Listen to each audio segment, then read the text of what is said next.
নমস্কার, আপনারা দেখছেন ঘরোয়া রান্না। আজ আমি আপনাদের সাথে খুব সহজেই বাড়িতে থাকা কয়েকটি উপকরণ দিয়েই বার্গার কিভাবে বানানো যায় সেই রেসিপি শেয়ার করব। দেখে নেওয়া যাক রেসিপি। মিক্সিং জারের মধ্যে দিয়ে দেবো বোনলেস চিকেনের টুকরো। চিকেন আমি আগে থেকে ধুয়ে পরিষ্কার করে ছোট ছোট টুকরো করে কেটে নিয়েছি, সেগুলো দিয়ে দিচ্ছি। দিয়ে দেবো স্বাদ মতো নুন, কয়েকটা কাঁচা লঙ্কা, অল্প একটু সয়া সস,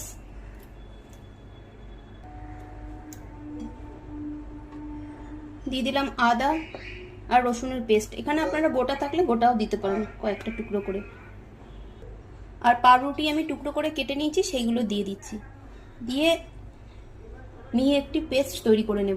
যে পেস্টটা রেডি করেছিলাম তার থেকে কিছুটা এরকম নিয়েছি। এবার হাত দিয়ে আমি এইভাবে করে যে বার্গারের প্যাটিস শেপ দিয়ে নিচ্ছি। এই যে খুব সহজে প্যাটিস শেপটা যে তৈরি হয়ে গেল। এইভাবে সবগুলোকে বানিয়ে নেব। এবার পরিমাণ মতো নুন আর গোলমরিচ গুঁড়ো দিয়ে ডিমের একটি ব্যাটার রেডি করে নিয়েছি। এবার ওই প্যাটির থেকে একটি নেব, এই যে এরকম এই ডিমের এই ব্যাটারের মধ্যে ডোবাবো।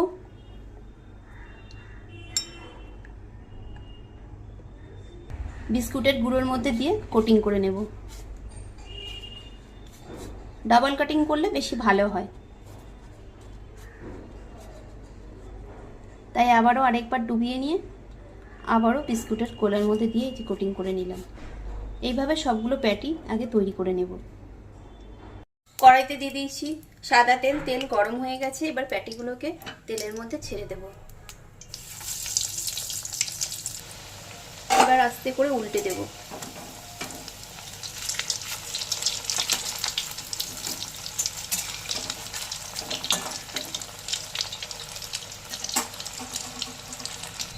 প্যাটিগুলো সব ভাজা হয়ে গেছে, এবার তুলে নেব।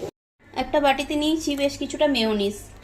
দিয়ে দেবো এর মধ্যে কিছুটা রেড চিলি সস। এবার এই দুটোকে মিশিয়ে নেব। এই যে ভালো করে এই দুটোকে মিশিয়ে নিয়েছি। বার্গার ব্রেড আমি কেটে সেঁকে নিয়েছি। এবার এই সেঁকা অংশটার মধ্যে এখান থেকে কিছুটা নিয়ে এই সসটা লাগিয়ে নেব।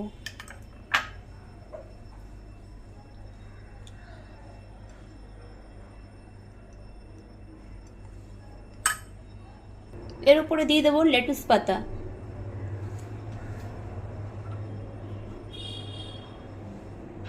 দিয়ে দেবো বার্গারের সেই প্যাটি। তার উপরে দিয়ে দেবো দুটো করে পেঁয়াজ। তারপর ওপর থেকে এই দিয়ে দিলাম আরেকটা টুকরোটা উপরে।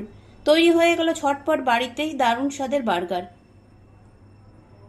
এভাবে আপনারাও বাড়িতে বানিয়ে নেবেন। আশা করছি আপনাদেরও ভালো লাগবে।